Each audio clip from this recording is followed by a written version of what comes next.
Bueno, son diferentes ámbitos de actuación. Es un registrador de la propiedad. El registro de la propiedad es una institución administrativa que publica el dominio y los demás derechos reales sobre los bienes inmuebles. Esa es la función del registro de la propiedad. En España, el registro de la propiedad, la inscripción en el registro de la propiedad es voluntaria y rogada. O sea, un registrador de oficio no puede inscribir porque sepa que se haya producido una transmisión de un inmueble, sino que solamente puede hacerlo a solicitud de las partes.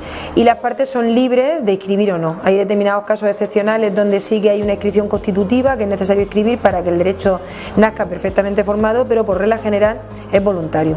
De tal manera que aquí en España pues se puede transmitir el dominio y se puede acreditar la propiedad sin necesidad de inscribir en el registro de la propiedad.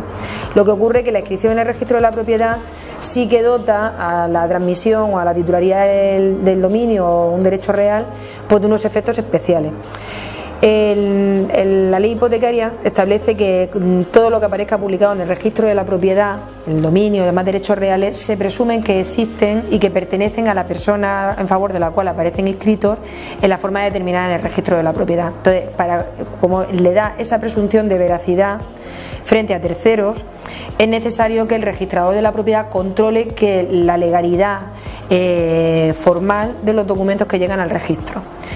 Lo que pasa es que para que se inscriban en el registro de la propiedad, salvo casos excepcionales, tienen que ser documentos públicos. Entonces, los documentos que llegan al registro de la propiedad son documentos que ya antes han sido testados por una autoridad pública o bien un órgano administrativo, un órgano judicial, un juez o un notario. Entonces, ya esos órganos son autoridades que han controlado la legalidad de la operación, de tal manera que cuando llega al registro de la propiedad, la calificación del registrador tiene que limitarse a ver si se están cumpliendo las formas extrínsecas del documento, o sea, los requisitos formales para que ese documento pueda acceder al registro de la propiedad, por ejemplo, lo que he dicho, que sea un documento público o que contenga todas las menciones que exige la ley hipotecaria para que se inscriba en el registro. Por otra parte, tiene que comprobar la legitimación de las personas que lo firman, o sea, que las personas que aparecen como otorgantes en el documento sean los que, según el registro de la propiedad, tienen capacidad para otorgar el documento de que se trate. Por ejemplo, en una venta, si pretende acceder al registro de la propiedad, es necesario que la persona que aparece como vendedor es la que aparezca como propietario en el registro de la propiedad, que se cumpla el principio de tracto sucesivo. Entonces, para comprobar esos extremos es necesario que el registrador tenga en cuenta los asientos de registro de la propiedad y la documentación que se le presenta. O sea, no puede denegar una inscripción porque extradocumentalmente o extrarregistralmente tenga conocimiento de alguna circunstancia que sea contraria a lo que se pretende inscribir. Él, para calificar, tiene que tener en cuenta la documentación que se le ha presentado y los asientos del registro.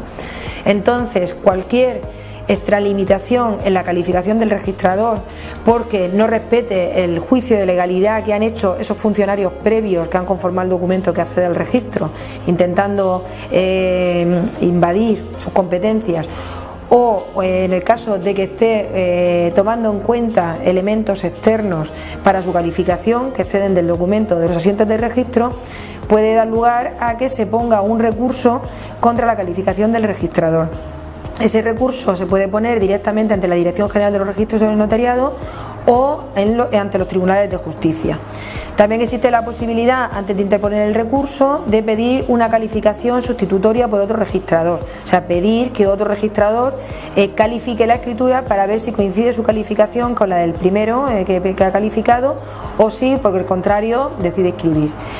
Y por otra parte hay que tener en cuenta que la calificación tiene que emitirse en el plazo máximo de 15 días desde la presentación del documento, de tal manera que si se produce una calificación extemporánea, el particular tiene derecho a pedir que se reduzca un 30% los honorarios de registro de la propiedad.